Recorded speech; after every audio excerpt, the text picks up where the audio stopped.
சரி, அடுத்த சூரா சூரத்துல் காஃபிரூன் மக்கியா.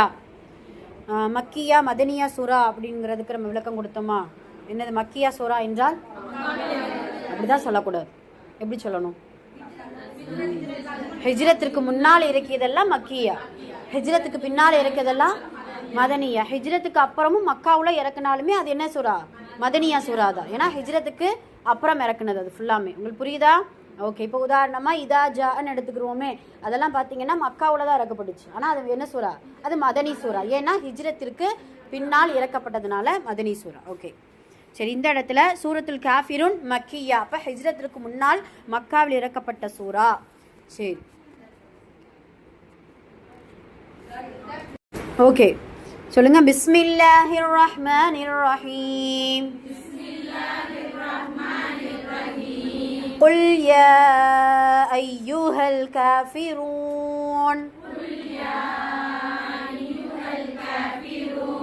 قل يا أيها الكافرون. لا أعبد ما تعبدون. لا أعبد ما تعبدون. أعبد ما تعبدون. ولا أنتم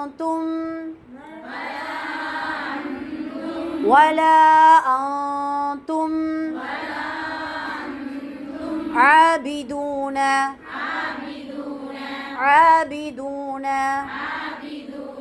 ما أعبد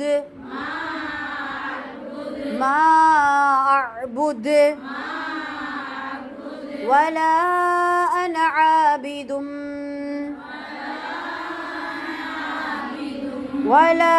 أنا عابد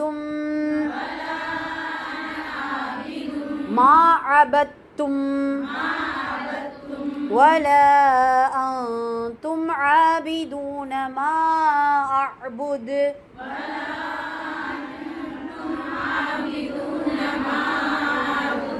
لكم دينكم ولي دين. لكم دينكم ولي دين. இதில் இருக்கக்கூடிய சட்டங்கள், அதிகமாக வரக்கூடிய சட்டங்கள் என்ன அப்படின்னு சொன்னால் மத்துடைய சட்டங்கள் தான் இதில் அதிகமாக வருது. இப்போ நம்ம ஹுருஃபே மத்தான் படித்தோமா, அது மத்துடைய சட்டத்தின் ஒரு பகுதி. இது மத்தே சொகீரா மத்தே கபீரான்ற 2 சட்டம் வரும். மத்தே சொகீரா என்றால் எந்தெந்த இடத்துல 3 எலிஃப் நீட்டில் இருக்கக்கூடிய இடங்கள் இருக்குதோ அதெல்லாம் மத்தே சொகீரா. அதை நாம் எப்படி கண்டுபிடிச்சிக்கிறலாம் அப்படின்னு சொன்னால், ஒரு வேர்டு இது ஒரு வேர்டு, அதாவது ஒரு வார்த்தை இது ஒரு வார்த்தை, இந்த வார்த்தையின் முடிவிலையும் இந்த வார்த்தையின் ஆரம்பத்திலையும், உங்களுக்கு புரியுதா? இந்த வார்த்தையின் முடிவிலையும் இந்த வார்த்தையின் ஆரம்பத்திலையும் மத்துடைய எழுத்துக்கள் ஜாயிண்ட் ஆச்சுன்னா, அலிஃபா இருந்தாலும் சரி, வாவா இருந்தாலும் சரி, யாவா இருந்தாலும் சரி, அல்லது அலிஃபும் அதிகமாக வரும். இப்படி வார்த்தையின் இடையில் மத்துடைய முடிவும் ஆரம்பமும் இருந்துச்சு அப்படின்னா அந்த இடத்துல சிறிய மத்து ஏற்படும். மத்தே சொகீரா அதுக்கு பேர். அது எத்தனை அலிஃப் நீட்டணுமா? 3 அலிஃப் நீட்டணும். இதில் நீங்கள் கரெக்டாக இதில் நான் உங்களுக்கு கண்டுபிடிச்சி சொல்லட்டுமா? இங்கே பாருங்கள். லா அஅ்புது இருக்கா? லா அஅ்புத். லா என்பது ஒரு வார்த்தை, அஅ்புது என்பது ஒரு வார்த்தை. லாவுடைய முடிவில் என்ன எழுத்து இருக்குது பாருங்கள்? அலிஃப் இருக்குது. அஅ்புதுடைய ஆரம்பத்தில் என்ன இருக்குது? அப்போ அலிஃபும் மத்துடைய எழுத்துக்கள் பக்கத்தில் இருந்தால் அந்த இடத்துக்கு மேலே ஒரு சின்ன மத்து ஏற்படும். அதுதான் மத்தே சொகீரா என்று. சொகீரனா சிறியதுன்னு அர்த்தம். சரிங்களா? அப்போ அதில் நம்ம எத்தனை அலிஃப் நீட்டணும்? 3 அலிஃப் நீட்டணும். சரிங்களா? இந்த இடத்துல மத்தே சொகீரா தான். இன்ஷால்லா இன்னொரு ஏதாவது ஒரு சூறால கபீரா வந்தால் நம்ம அதை பற்றி நம்ம சொல்லுவோம் இன்ஷால்லா. ஓகேங்களா? அதாவது இப்போ ஒரு வார்த்தையின் முடிவிலையும் இன்னொரு வார்த்தையின் ஆரம்பத்திலையும், சரிங்களா? எப்படி புரிஞ்சுக்கிறணும்? ஒரு வார்த்தையின் முடிவு இன்னொரு வார்த்தையின் ஆரம்பத்திலையும், அதாவது எழுத்தின் முடிவுன்னு சொல்லிடக்கூடாது, வார்த்தை, ஒரு சென்டென்ஸ், ஒரு வார்த்தையின் முடிவு இன்னொரு வார்த்தையின் ஆரம்பம், இரண்டுமே மத்துடைய எழுத்துக்கள் சந்திக்குது அப்படின்னு சொன்னால் அந்த மத்துடைய எழுத்துக்கு மேலே மத்தே சொகீரா ஏற்படும். அந்த மத்தே சொகீரா என்றால் நமக்கு புரிகிற மாதிரி சொல்லணும்னா 3 அலிஃப் நீட்டக்கூடிய சிறிய மத்து. 3 அலிஃப் நீட்டக்கூடிய சிறிய மத்து ஏற்படும். எத்தனை அலிஃப் அதில் நீட்டணும்? 3 அலிஃப் நீட்ட வேண்டும். சரிங்களா? இப்போ நாம கித்தாப் ஏதோ ஒரு கித்தாபில் எடுத்து நம்ம படிக்கிறோம்னு நினச்சிக்கோங்களேன். ஹரக்கத்தே இல்லாத கித்தாபில் மத்து எதுவுமே போட்டிருக்க மாட்டாங்க. அந்த இடத்துல நம்ம என்ன செய்யணும்? நீட்டி தான் படிக்கணும். அதை நம்ம ஈஸியாக என்ன செஞ்சுக்கிறலாம்? இப்படி தான் கண்டுபிடிக்கணும். சரிங்களா? இந்த சட்டம் இருந்தால் கண்டிப்பாக என்ன செஞ்சுக்கிறலாம்? நீட்டி ஓதிக்கிறலாம். அதிகமாக அலிஃபும் தான் வந்து சந்திக்கும். அடுத்து நிறைய இடத்துல இப்போ பார்த்தீங்கன்னா காலு அப்படின்ட்டு வாவலிஃப் வரும். அதுக்கப்புறம் அபூது ஏதாவது ஒன்று வந்துச்சு நினச்சிக்கோங்களேன், அந்த இடத்துல மத்து இருக்கும். கண்டிப்பாக நீங்கள் குரான்லேயே சிறிய மத்து இருக்கக்கூடிய இடத்த நீங்கள் நல்லா கவனிச்சு பாருங்கள். கண்டிப்பாக மத்துடைய எழுத்துக்கள் இரண்டும் சந்திச்சிருக்கும். அந்த இடத்துல தான் என்ன செய்யும்? மத்தே சொகைரா ஏற்படும். சரிங்களா? இதில் எத்தனை சொகைரா இருக்குதுங்கிறத பாருங்களேன்.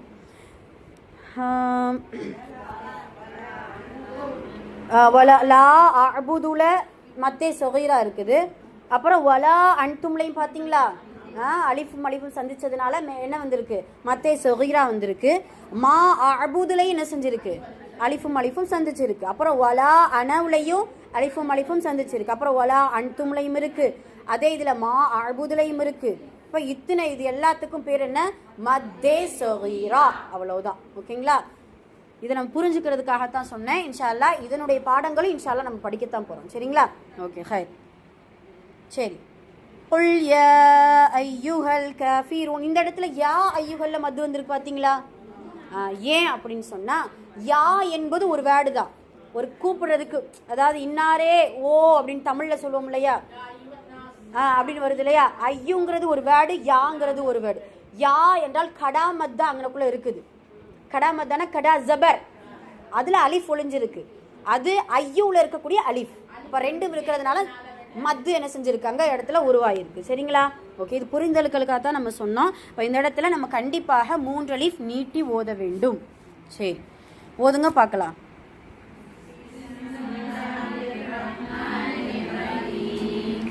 قل يا أيها الكافرون لا أعبد ما تعبدون ولا أنتم عابدون ما أعبد ولا أنا عابد ما عبدتم ولا أنتم عابدون ما أعبد لكم دينكم ولي دين.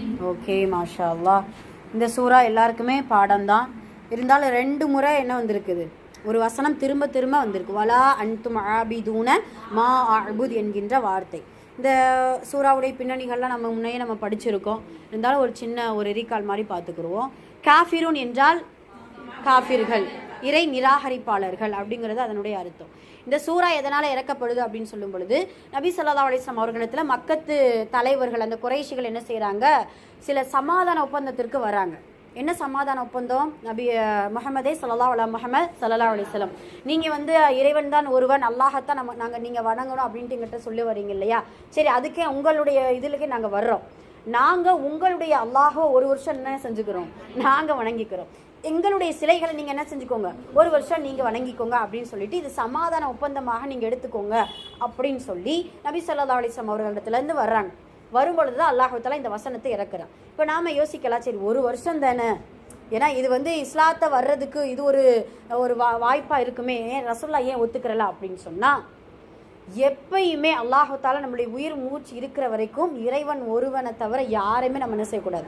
வணங்கவே கூடாது. சப்போஸ் அப்படி ஒரு கால் அல்லாஹ் தஆலா அனுமதி கொடுத்து, அல்லாஹுடைய தூதர் அனுமதியை பெற்று நீங்கள் 1 வருஷம் நீங்கள் என்னுடைய அல்லாஹை வணங்குங்க, நான் உங்களுடைய சிலைகளை வணங்குங்க அப்படின்னு சொல்லியிருந்தா, இப்போ வரைக்கும் அந்த கான்செப்ட் என்ன செஞ்சுருக்கும்? வந்திருக்கும். ஒரு டெஸ்ட்டுக்காக ஒரு கிறிஸ்தவ மதம் வருவாங்க, நீங்கள் எங்களுடைய ஆலயத்துக்கு 1 மாதம் நீங்கள் ப்ரேயர் பண்ண போங்க, உங்களுடைய தொழுகை இடத்துக்கு நாங்கள் என்ன செய்கிறோம்? தொழுகிறோம், உங்களுடைய ஈடுபாடு எப்படி இருக்குங்கிறத பாருங்கள் அப்படின்னு சொல்லி இப்போ வரைக்கும் என்ன செஞ்சுருக்கோம்? அந்த சட்டம் இருந்திருக்கும். அதெல்லாம் அல்லாஹ் பாதுகாக்கணும். எவ்வளோ பெரிய சுச்சுவேஷனாக வந்தாலும் அல்லாஹை தவிர யாருக்குமே நம்ம என்ன செய்யக்கூடாது? நம்மளுடைய நெற்றி பணியக்கூடாது, நம்முடைய கைகள் எந்த ஒரு சிலைக்கு முன்னாடி என்ன செய்யக்கூடாது? ஏந்தக்கூடாது. அப்படிங்கிறது தான் அல்லாஹ் தஆலா இந்த வசனத்தை நமக்கு அந்த காஃபிர்களுக்கு எதிராக அல்லாஹ் தஆலா இறக்கி கொடுக்குறான். இன்னொன்று என்னன்னா, யா ஐயுஹல் காஃபிரூன் அப்படின்னு, அதாவது காஃபிர்களே அப்படின்னு சொல்லி அல்லாஹ் அழைக்கும் பொழுது, இது சும்மா அவங்கள ஏசக்கூடிய வார்த்தைகள் கிடையாது. ரசூல் ஸல்லல்லாஹு அலைஹி அவர்கள் இந்த வசனம் இறங்கின உடனே மக்காவுக்கு பக்கத்தில் இந்த குறைஷிகள்லாம் உட்காந்துருக்குறாங்க, தலைவர்களாக உட்காந்துருக்குறாங்க. அவங்க போய் அந்த சூறாவை ஓதி காமிக்கும்போது அவங்க கோபப்பட்டாங்க. அந்த குறைஷி தலைவர்கள் கோவப்பட்டாங்க. எதுக்கு கோவப்பட்டாங்க அப்படின்னு சொன்னால், இந்த ஒப்பந்தத்தை முறிச்சதுக்காகத்தான் கோவப்பட்டாங்களே தவிர காஃபிர்களே அப்படின்னு சொல்லி அழைக்கிறதுக்கு என்ன செய்யலையாம், கோவப்படலை. இது வந்து கொள்கை ரீதியான ஒரு வார்த்தை, அவ்வளவுதான். இப்போ நம்ம உதாரணமாக மற்றவர்களை நம்ம காஃபிர்கள் சொல்கிறோம் இல்லையா, அது திட்டுவதற்கான வார்த்தைகளே கிடையாது. கொள்கைக்கு முரண்பாடாக நீங்கள் நடந்துக்கிட்டதுனால நாங்கள் என்ன செய்கிறோம், உங்களுக்கு ஒரு பேர் வச்சு நாங்கள் சொல்கிறோம் அப்படிங்கிறத இதனுடைய விளக்கமாக நமக்கு சொல்லிக் கொடுக்குறாங்க. இதில் இன்னொரு விஷயம் என்னென்னா, இந்த காஃபிரின் சூறா அவ்வளவு சிறப்பு வாய்ந்த சூறா அல்லாஹ்வுடைய தூதரின் வாழ்க்கையில். ஒரு 5 சிறப்புகளை மட்டும் நம்ம பார்ப்போம். காலையில் எழுந்த உடனே சுபுகு தொழுகைக்கு முன்னாடி சூரத்து முதல் ரக்காயத்தில் ஃபஜ்ர் சுன்னத்தில், ஃபஜ்ருடைய முன் சுன்னத்தில் முதல் ரக்காயத்தில் ரசூல் ஸல்லல்லாஹு அலைஹி வஸல்லம் என்ன சூறா ஓதுவாங்க, சூரத்துல் காஃபிரூன் ஓதுவாங்க. 2வது ரக்காயத்தில் சூரத்துல் இஹ்லாஸ். சரிங்களா, சூரத்துல் இஹ்லாஸ். இது ஒரு சிறப்பாக இருக்குது. இன்ஷா அல்லாஹ் நாமளுமே இப்படி ஓதுனோம்னா சுன்னத்துடைய நன்மைகள் நமக்கு கண்டிப்பாக கிடைக்கும் இன்ஷா அல்லாஹ். 2வது, இந்த சூறா எங்கே ரசூல் ஸல்லல்லாஹு அலைஹி வஸல்லம் ஓதியிருக்காங்க அப்படின்னா, ஹஜ் உம்ரா செய்யும் பொழுது நபி ஸல்லல்லாஹு அலைஹி வஸல்லம் அந்த தவாஃப் பண்ணுவாங்க இல்லையா, மக்காமே இப்ராஹிமில், அதாவது கஅபாத்துல்லாவை சுற்றிட்டு மக்காமே இப்ராஹிமில் 2 ரக்காத் தொழுகும் பொழுது அல்லாஹ்வுடைய தூதர் இந்த சூறா ஓதியிருக்கிறாங்க, சூரத்துல் காஃபிரூன், அதே போல் சூரத்துல் இஹ்லாஸ். இது 2வது சிறப்பாக இருக்குது.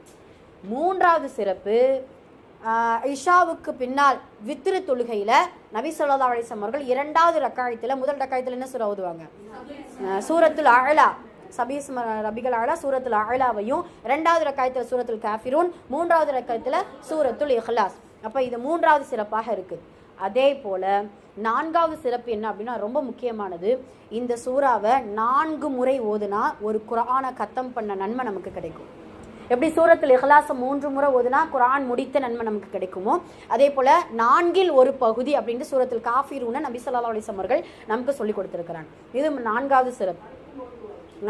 அதே போல் 5வது சிறப்பு, ஒரு சஹாபி நபி ஸல்லல்லாஹு அலைஹி வஸல்லம் அவர்களிடத்துல வந்து கேட்பாங்க, அல்லாஹ்வுடைய தூதரே நான் தூங்குறதுக்கு முன்னாடி நான் என்ன ஓதிட்டு தூங்க அப்படின்னு சொல்லும் பொழுது அல்லாஹ்வுடைய தூதர் சொல்லுவாங்க, சூரத்துல் காஃபிரூன் ஓதிட்டு தூங்குங்க, அது உங்களுடைய இணை வைப்பிலிருந்து அல்லாஹ் தஆலா உங்களை பாதுகாப்பதற்கு இது ஒரு பாதுகாப்பை பெற்றுத்தரக்கூடிய ஒரு அற்புதமான சூறா அப்படிங்கிறத சொல்லுவாங்க. இப்போ இந்த 5 சிறப்புகளும் சூரத்துல் காஃபிரூன்ல இருக்குது. ஃபஜ்ருக்கு முன் சுன்னத் 2 ரக்காயத்தில் ரசூலுல்லாஹ் எடுத்துக்கிடுவாங்க. 2வது ஹஜ் உம்ராவை செய்யும் பொழுது மக்காமே இப்ராஹிம் கிட்ட 2 ரக்காயத் தொழுகும் பொழுது இந்த சூறா உபயோகப்பட்டிருக்கு. 3வது வித்ரு தொழுகையில் 2வது ரக்காயத்தில் ரசூல் ஸல்லல்லாஹு அலைஹி வஸல்லம் ஓதியிருக்கிறாங்க. 4வது இந்த சூறா குர்ஆனின் 4ல் ஒரு பகுதி என்று சிறப்பு பெற்ற ஒரு சூறா. 5வது நம்ம தூங்குறதுக்கு முன்னாடி இந்த சூறாவை ஓதிட்டு படுத்தோம் அப்படின்னா இணை வைப்பிலிருந்து அல்லாஹ் தஆலா நமக்கு ஒரு பாதுகாப்பை கொடுப்பான் இன்ஷா அல்லாஹ். சரிங்களா, ஓகே. சரி, ஒரு தடவை மட்டும் ஓதி காமிச்சிருங்க பார்ப்போம். أعوذ بالله من الشيطان الرجيم قل يا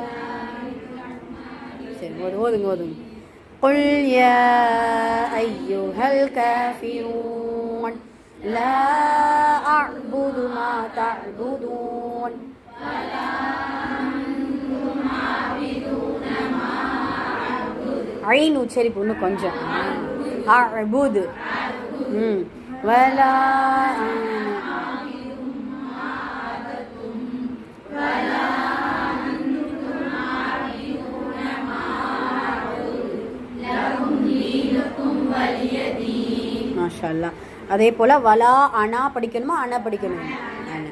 சரிங்களா, அந்த அலிஃபுக்கு பேர் ரஸ்முல் கத் அப்படின்னு சொல்லுவாங்க.